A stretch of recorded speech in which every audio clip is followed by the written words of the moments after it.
और स्वागत है आप सभी का आज के इस वीडियो में। और आज हम बात करने वाले हैं आपका जो कि संबंधित होगा आपका क्वेश्चंस आपका नए राजा एवं उसके राज्य से, जो कि काफ़ी ज़्यादा महत्वपूर्ण है आपका प्रतियोगिता परीक्षाओं के लिए। तो चलिए बिना देरी करते हुए और शुरुआत करते हैं आज का पहला क्वेश्चन।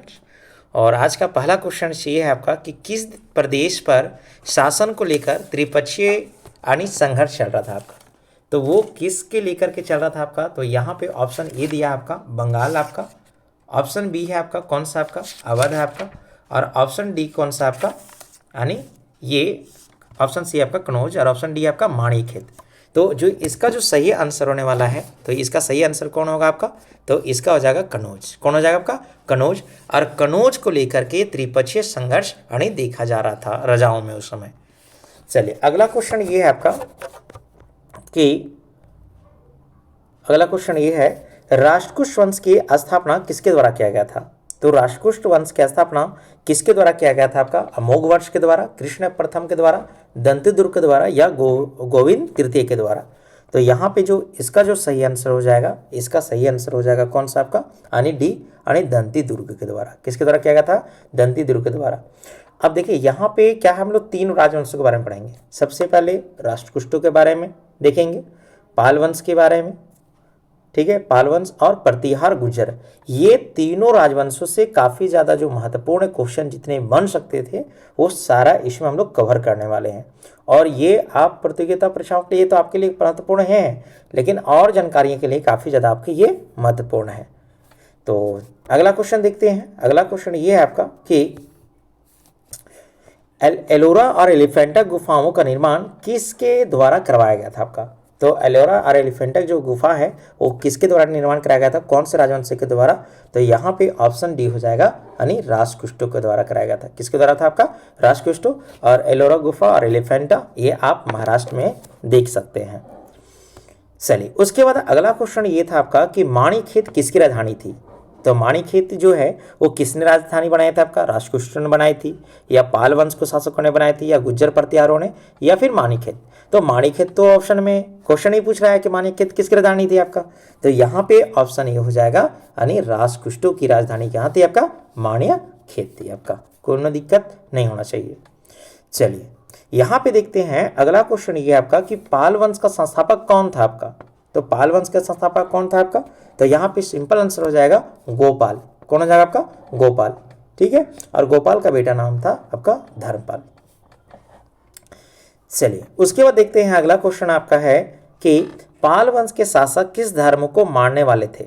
जो पाल वंश के जो शासक थे वो कौन से धर्म को मानते थे। तो ये बौद्ध धर्म को मानते थे, यानी बौद्ध धर्म के विचारों पर बात करते थे, और बौद्ध धर्म से ही अपने जो आस्था रखते थे वो यानी बौद्ध धर्म से रखते थे आपका। तो यहाँ पे पाल वंश कौन हो जाएगा आपका, बौद्ध धर्म हो जाएगा। अगला क्वेश्चन ये है विक्रमशिला विश्वविद्यालय की स्थापना किसके द्वारा की गई थी आपका। तो विक्रमशिला जो विश्वविद्यालय की स्थापना है वो किसके द्वारा किया गया था आपका। तो ये पाल शासकों द्वारा किया गया था, पाल शासकों के द्वारा। और पाल शासक बताया आपका कि इसका स्थापनाकर्ता कौन है, गोपाल है। कौन है, गोपाल। अब यहाँ पे विक्रमशिला महोत्सव किस महीने में मनाया जाता है। तो विक्रमशिला जो महोत्सव है ये किस महीना मनाया जाता है आपका। तो ये फरवरी माह में मनाया जाता है, फरवरी माह में आपका। अगला क्वेश्चन देखते हैं आपका कि नालंदा विश्वविद्यालय का विध्वंस किसके द्वारा किया गया था आपका। तो देखिए ये इंपॉर्टेंट क्वेश्चन है आपका। और मेरा वीडियो जो भी हम बनाते हैं यानी एमसीक्यू से संबंधित, आप लगातार उस वीडियो को अगर देखते हैं आपका, तो ये सब जो क्वेश्चन है ना ये आपको करने में आगे क्वेश्चन में सहायता होगा। जैसे इस क्वेश्चन का आंसर हमने पीछे बताया कि अलाउद्दीन खिलजी कौन था, बख्तियार खिलजी कौन था, बख्तियार खिलजी किसका गुलाम था आपका। तो इन मुद्दों पर तो हम बात किए हैं पहले प्रीवियस वीडियो में।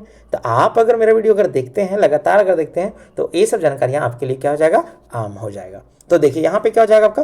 तो नालंदा विश्वविद्यालय को विध्वंस किसके द्वारा किया गया था आपका। तो यहाँ पे किया गया था ये बख्तियार खिलजी के द्वारा किया गया था। और बख्तियार खिलजी किसका गुलाम था आपका। तो ये था आपका यानी मोहम्मद गौरी का गुलाम था। चलिए अगला क्वेश्चन ये है आपका कि गुज्जर प्रतिहार वंश का संस्थापक कौन था आपका।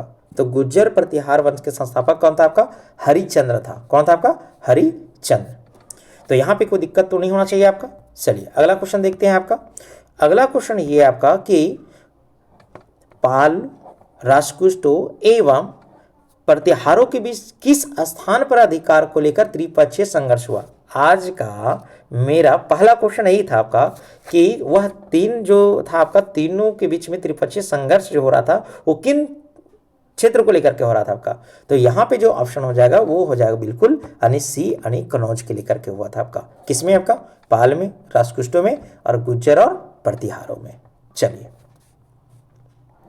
अगला क्वेश्चन है आपका, किस व्यापारिक नगर को महोदय नगर के नाम से पुकारा जाता है आपका?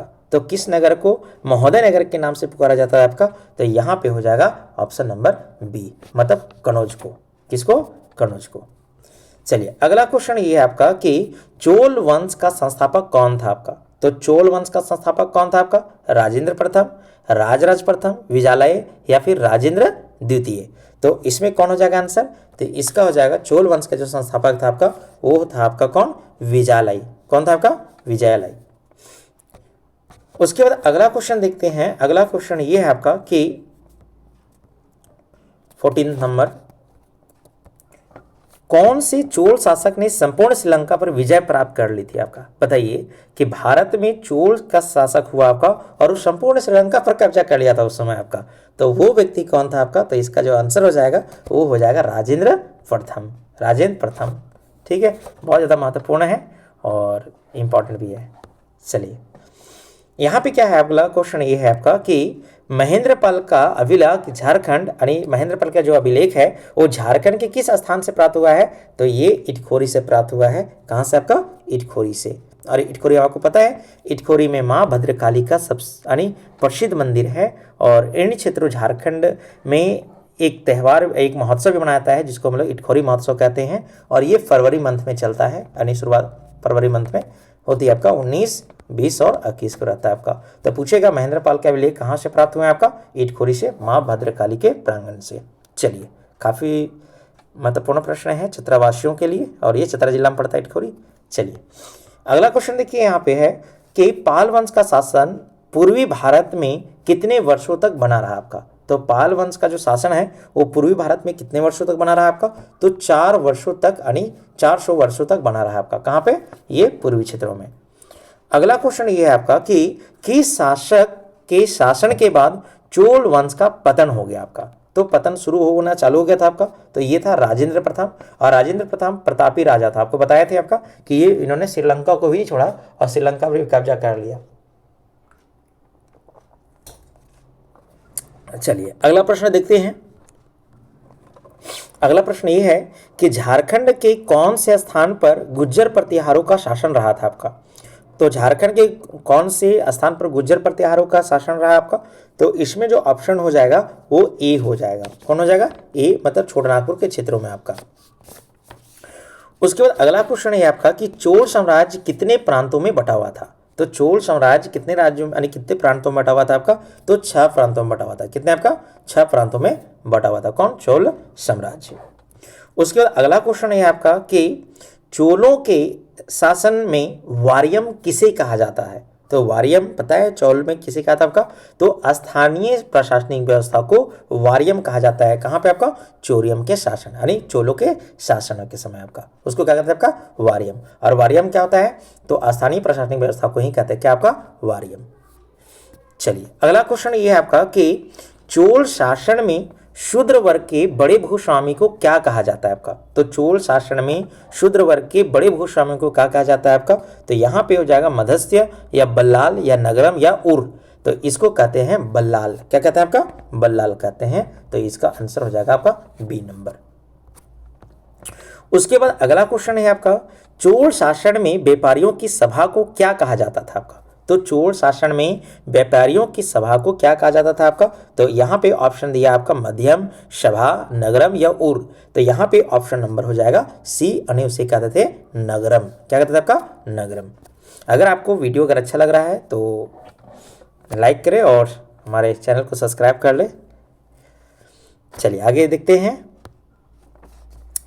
23 नंबर देखते हैं आपका कि चोल प्रशासन में सेनाध्यक्ष को क्या कहा जाता था आपका? तो चोल प्रशासन में सेनाध्यक्ष को क्या कहा जाता था आपका? तो महादंड नायक। क्या कहता था आपका? महादंड नायक। ये क्वेश्चन एकदम पूछा है आपका डायरेक्ट रूप से कि चोल प्रशासन के समय सेनाध्यक्ष को क्या कहता था आपका, यानी महादंडनायक कहा जाता था आपका। तो बहुत इंपॉर्टेंट है। चलिए अगला क्वेश्चन देखते हैं। अगला क्वेश्चन ये था आपका कि चोल शासन में वरिष्ठ ब्राह्मण की सभा को क्या कहा जाता था आपका। तो चोल सभा में अगर देखा जाए, चोल शासन व्यवस्था में अगर देखा जाए उस समय, तो जो ब्राह्मण के सबसे वरिष्ठ सभा होता था उसको क्या कहा जाता था, उसे कहा जाता था सभा। उसे क्या कहता था आपका, सभा। तो यहाँ पे ऑप्शन नंबर ए बिल्कुल सही हो जाएगा।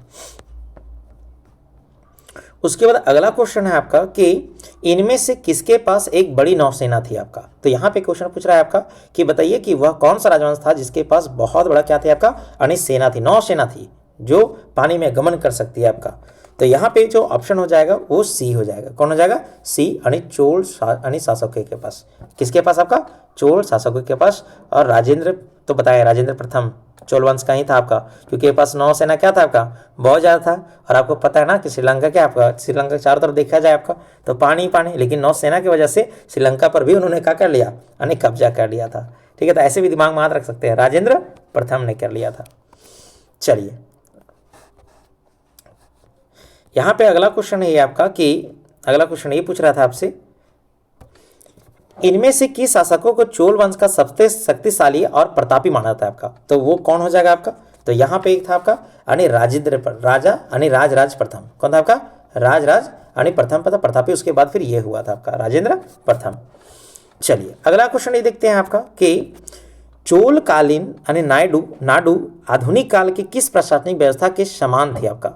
तो चोल कालीन में नाडु जो थी वो आधुनिक काल की किस प्रशासनिक व्यवस्था के आपका समान थी आपका, तो वे थे जिला। मतलब जिला उस समय क्या कहता था आपका, नाडु कहा था। क्या कहता था आपका, नाडु, चोल कालीन के समय। ठीक है, चलिए अगला क्वेश्चन ये आपका कि ग्रामीण परिषद चोल शासन में यानी क्या कहलाता था आपका। तो ग्रामीण जो परिषद है आपका वो चोल प्रशासन में क्या कहलाता था आपका उस समय आपका, तो उसको कहते थे उर। क्या कहते थे आपका, उर। ठीक है, तो यहाँ पे ऑप्शन नंबर यानी बी हो जाएगा सही।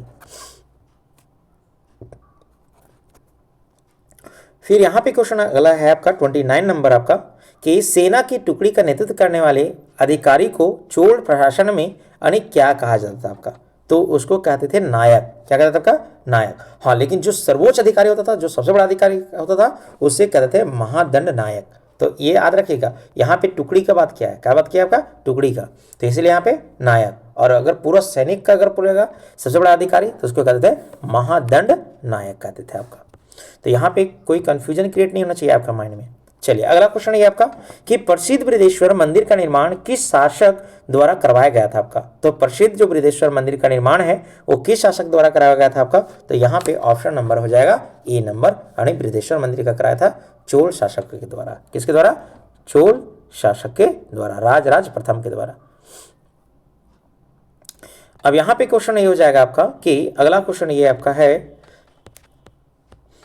नटराज की, चलिए क्वेश्चन पढ़ते हैं, नटराज की कांसे की प्रसिद्ध मूर्ति किस काल की मूर्तिकाल का उत्कृष्ट उदाहरण बनाता है आपका।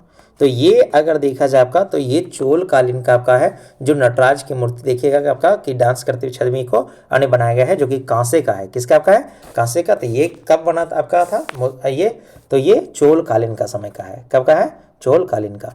चलिए तो यहाँ पे ऑप्शन नंबर क्या हो जाएगा आपका, ए नंबर सही हो जाएगा। अब यहाँ पे क्या है 32 नंबर क्वेश्चन, 32 नंबर ये क्वेश्चन है आपका, चोल कालीन विशेषताओं पर विचार कीजिए आपका। मतलब चोल कालीन के बारे में आपको बताना है कि भाई क्या सही होगा आपका। तो चोल कालीन मंदिर आर्थिक और सामाजिक और सांस्कृतिक जीवन का केंद्र था, बिल्कुल सही है आपका, क्योंकि इसमें मंदिरों का भी निर्माण कराया गया था आपका। उसके मंदिर के पास जुड़े शिल्प के सबसे विशिष्ट था कांस्य प्रतिमा। हाँ, कांस्य प्रतिमा था, इसलिए नटराज की मूर्तियां भी आपको वहां से देखने को मिल जाता है। और चोल कांस्य प्रतिमा संसार के सबसे उत्कृष्ट प्रतिमाओं में गिनी जाती है, बिल्कुल सही है आपका। मतलब यहाँ पे ऑप्शन नंबर क्या हो जाएगा, डी 1 2 3, मतलब यहाँ पे सभी आंसर हो जाएगा, ऑप्शन नंबर डी। चलिए यहाँ पे क्वेश्चन नंबर है फिर अगला आपका कि क्वेश्चन नंबर ये है आपका, अफगानिस्तान के गजनी प्रांत के सुल्तान मोहम्मद गजनी अपनी भारत विजय के दौरान जीते हुए लोगों एवं प्रांतों के बारे में जानना चाहता था। इस काम के लिए वह किस विद्वान को अपने साथ लाया था आपका। तो वो किसको लाया था आपका, तो वो लाया था अल बिरूनी को। किसको लाया था आपका, अल बिरूनी को लाया था अपने साथ आपका। उसके बाद अगला क्वेश्चन है आपका है चोल काल में वेटी शब्द के लिए प्रयुक्त होता है। तो वेटी जो शब्द है, वेटी वो किसके लिए प्रयुक्त होता है आपका? तो कर जो जबरन श्रम के रूप में ले आता है उसे कहते हैं वेटी। क्या कहते हैं आपका? वेटी कहते हैं, ठीक है, जो कि जबरन कर होता था आपका। चलिए तो अगला क्वेश्चन देखते हैं और आज का लास्ट क्वेश्चन है। और ये क्वेश्चन है आपका कि गंगई कोंड चोलपुरम की स्थापना निम्न में से किस चोल शासकों के द्वारा की गई थी आपका? तो यहाँ पे जो ऑप्शन जो होगा वो बिल्कुल बी नंबर सही हो जाएगा, राजेंद्र प्रथम के द्वारा। तो ये आज का था 35 क्वेश्चन जो नए राजा और उनके राज्य संबंधित था आपका। आई होप ये आपका प्रतियोगिता परीक्षाओं में काफ़ी ज़्यादा मददगार साबित होगा आपका। अगर आपको चोल वंश, राजवंश से और पाल वंश, राजवंश से थे आपका, या गुर्जर प्रतिहारों से अगर कोई क्वेश्चन अगर आपको बार बार परेशान करता है तो यह वीडियो देख लीजिए। इसके बाद आपको क्वेश्चन परेशान नहीं करने वाले हैं, आपसे ये क्वेश्चन नहीं छूटने वाले हैं। चलिए तब तक के लिए धन्यवाद और फिर मिलते हैं अगले वीडियो में और इसी प्रकार से सेशन लेकर के चलिए धन्यवाद।